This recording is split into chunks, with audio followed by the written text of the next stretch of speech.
You're tuned in to the TVL Rundown, a comprehensive look at the athletics and athletes within the Twin Valley League. Joined by Jeff Wurtz of the TVL Spotlight, I'm Max Blaske with KNDY. The TVL Rundown is a service of the Citizens National Bank in Greenleaf and Bruna Implement. Another reason to make the Citizens National Bank your bank. With the century of experience, you know you can count on us for convenient banking and personal service for people you know and trust. With extended hours and online banking for all your financial needs. Another reason to make the Citizens National Bank your bank. For the best in farming equipment with the service to back it, there is only one Bruna Implement Company, your local Case IH dealer. Since 1947, the staff at Bruna Implement Company works daily to provide the best parts and service when you need it, always dedicated to their customers. Bruna Implement Company has been family-owned for 3 generations, and they know what it takes to be successful as your area Case IH dealer. With locations in Marysville, Washington, Clay Center, Seneca, Hiawatha, and Humboldt, Nebraska. Stop by or give them a call today.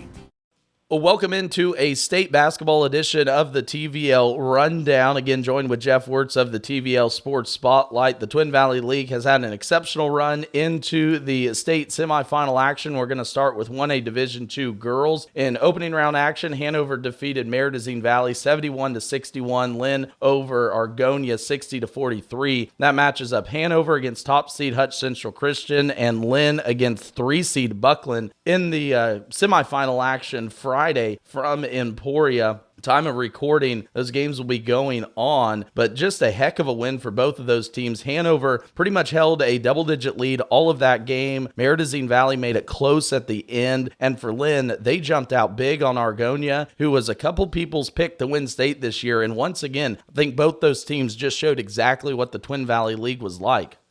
Oh, without a doubt, and that Hanover score is actually a bit skewed when you look at the final, because late in this ball game, the Maridazine team put up some big points in the final quarter to make that a much closer score than the game actually was. And we have to give kudos to the kids, too. Hanover had a trio of girls in double-digit scoring: Drew Bruna, Inslee Stahlbaumer, and Nora Hyman, while the freshman Sophia Hilgen for Lynn dropped in a big 24 points in the win for Lynn. And, you know, we'll talk about it here, and we've talked about it all season. When you get this time of the year, yes, the stars have to do what they do, but you need to get contributions from everyone if you're going to be successful. And for Lynn, we've both seen Sophie Hilgen play. She's talented. But I don't think anyone really expected them to just fully rely on her.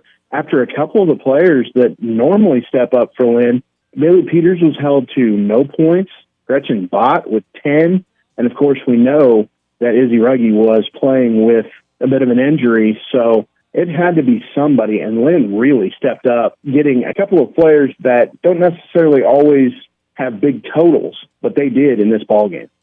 And when you talk about players stepping up, as we look at the 1A Division II boys side, Axtell, Hanover, the top 2 teams in Class 1A Division II all season long, they make it to semifinal action. Axtell, a 68-44 win over Hutch Central Christian. They match up against Cunningham. And then Hanover with a 100-52 victory over Deerfield. They match up against Lebo. We'll talk about Hanover in a sec. But for Axtell, Wyatt Detweiler led the way with 22, 15 from Logan Sandman. And we know what Colin Shaughnessy has done all year, but that same mantra, get other players to step up, and the reigning 1A Division II boys state champion Axtell Eagles march on into semifinal action.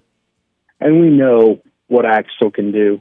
I don't think there's any secret what Axtell, the points that they get, and then the defensive contributions. It's not unknowns with Axtell. It's just, we're going to do it, and can you stop it? And you know what? I think Hanover kind of took that to heart too as well. We mentioned 100 points. That is a new state record for most points in a tournament game. They had 4 players in double digits led by Braden Juneman off the bench, and 12 players suited up for Corey Jensen's team. 12 players scored in that game. They dominated Deerfield down low, 66 points in the paint. And Hanover, I think when you talk about finding momentum, boy, was that a momentum builder for the Wildcats. Without a doubt. This will be the 15th semifinal appearance for Hanover. They don't blink when they get this deep in the tournament. And when you have that confidence is big. It really is. We overstate it probably during the regular season, but you get to the big stage, having that backbone is really what gets you deep into this tournament. And I think you mentioned 15 semifinal appearances. That leads the group of four that's in the semifinal for the boys. Been there, done that. So is Axtell. Going to be great matchups in that one. As we look at the Class 1A Division I, I think a matchup everyone in the state has been looking forward to. Centralia girls win in opening round action over Quinter, 53-39. That sets them up in a rematch of last year's state championship game that Centralia was able to defeat Little River. But when you talk about a heck of a team, we don't really talk about Little River, but they are battle tested. So is Centralia. You want to talk about the two heavyweights in Class 1A Division I girls action going on Friday. That's going to be a heck of a game. 17th semifinal appearance for Centralia, 12th for Little River. These teams know what they're doing. Yes, Little River is extremely talented, and that's what you get this late. I mean, let's be honest. There's a reason that these teams are here. It's the off the court. It's the practice, what they put in. I think both of these teams just grind, and that is really impressive to me. That's why they're there.